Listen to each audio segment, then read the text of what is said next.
भंडारा जिल्ह्यात 19 जुलै ते 30 जुलै या कालावधीत अतिवृष्टी झाली, त्यामुळे खरीप हंगामाअंतर्गत लागवड केलेल्या शेती पिकांचे मोठ्या प्रमाणात नुकसान झाले आहे। धान पिकाची शेती पूर्णतः पाण्याखाली बुडाल्याने शेतकरी हवालदिल झाला आहे।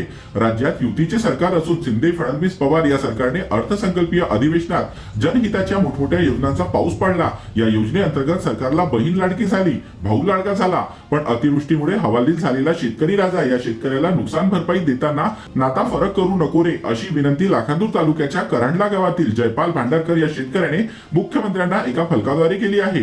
भंडारा जिल्ह्यात मुसळधार पाऊस बरसल्याने जनजीवन प्रभावित झाले होते। जिल्ह्यात 7ही तालुके मिळून एकूण 99,996 हेक्टर क्षेत्रात धान पिकाची पेरणी करण्यात आली। यात अतिवृष्टीमुळे 23,260 हेक्टर क्षेत्रातील पिके बाधित झाली आहेत। यात एकूण 519 गावांमधील शेतशिवारांचा समावेश असून त्यात 49,197 शेतकरी बाधित झाले आहेत। त्यामुळे खरीप हंगामाअंतर्गत लागवड केलेल्या शेती पिकाचे मोठ्या प्रमाणात नुकसान झाले आहे। अचानक आलेल्या अतिवृष्टीच्या पावसामुळे संपूर्ण लाखांदूर तालुक्यातील शेती ही पाण्याखाली जाऊन संपूर्ण शेतीतच 100% नुकसान झालं आहे।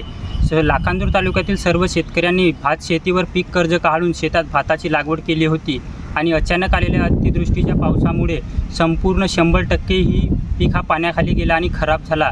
तरी महाराष्ट्राचे लाडके मुख्यमंत्री एकनाथजी शिंदे साहेब यांना माझी अशी विनंती आहे की ज्याप्रमाणे तुम्हाला बहीणही लाडकी झाली आणि भाऊही लाडका झाला, पण नुकसान भरपाईच्या वेळेस मात्र माझ्या शेतकऱ्याला परका करू नका आणि प्रत्येक शेतकऱ्याला एका एकरामागे 50,000 रुपयाची मदत आणि शेतकऱ्यावरील कर्ज माफ करा अशी महाराष्ट्राचे लाडके मुख्यमंत्री साहेब एकनाथजी शिंदे यांना माझी नम्र विनंती आहे।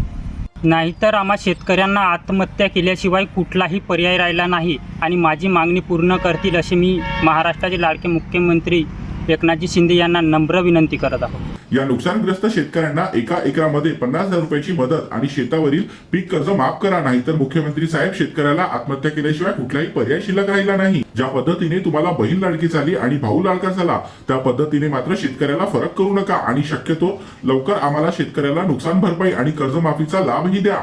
महाराष्ट्राचे मुख्यमंत्री एकनाथजी शिंदे यांना माझी विनंती आहे अशी फलकावर लिहून या शेतकऱ्याने मुख्यमंत्री एकनाथ शिंदे यांना आवाहन केले आहे।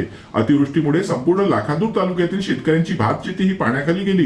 धान लागवडीसाठी शेतकऱ्यांनी कर्ज काढले होते, मात्र आता पाण्यामुळे 100% पिकांचे नुकसान झाले असून शेतकऱ्यांना लवकरात लवकर नुकसान भरपाई द्यावी अशी मागणी सुद्धा यावेळी शेतकऱ्यांनी केली आहे।